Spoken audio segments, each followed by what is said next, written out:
صدر ٹرمپ نے اردن پر ایران کے میزائل حملوں سے 2 امریکی فوجیوں کی ہلاکت پر خاموشی توڑ دی ہے اور واقعے کو انتہائی افسوسناک قرار دے دیا۔ صدر ٹرمپ نے کہا کہ یہ صورتحال دیکھ کر انہیں بے حد دکھ ہے، وہ ایران کو کبھی نیوکلیئر ہتھیار حاصل کرنے نہیں دیں گے۔ واضح کیا کہ اگر ایران ڈیل پر عمل نہیں کر رہا تو امریکہ کو بھی فکر نہیں۔ امریکی وزیر جنگ پیٹ ہیگزٹ نے کہا کہ فوجیوں کی قربانی سے امریکہ کا عزم اور مضبوط ہوا ہے۔ صدر ٹرمپ نے اردن پر ایران کے میزائل حملوں سے 2 امریکی فوجیوں کی ہلاکت پر خاموشی توڑ دی ہے اور واقعے کو انتہائی افسوسناک قرار دے دیا۔ صدر ٹرمپ نے کہا کہ یہ صورتحال دیکھ کر انہیں بے حد دکھ ہے، وہ ایران کو کبھی نیوکلیئر ہتھیار حاصل کرنے نہیں دیں گے۔ واضح کیا کہ اگر ایران ڈیل پر عمل نہیں کر رہا تو امریکہ کو بھی فکر نہیں۔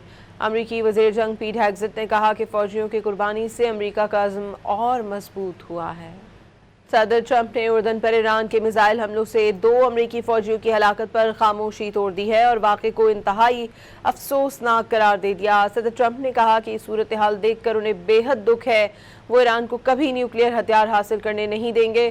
واضح کیا کہ اگر ایران ڈیل پر عمل نہیں کر رہا تو امریکہ کو بھی فکر نہیں۔ امریکی وزیر جنگ پیٹ ہیگزٹ نے کہا کہ فوجیوں کی قربانی سے امریکہ کا عزم اور مضبوط ہوا ہے۔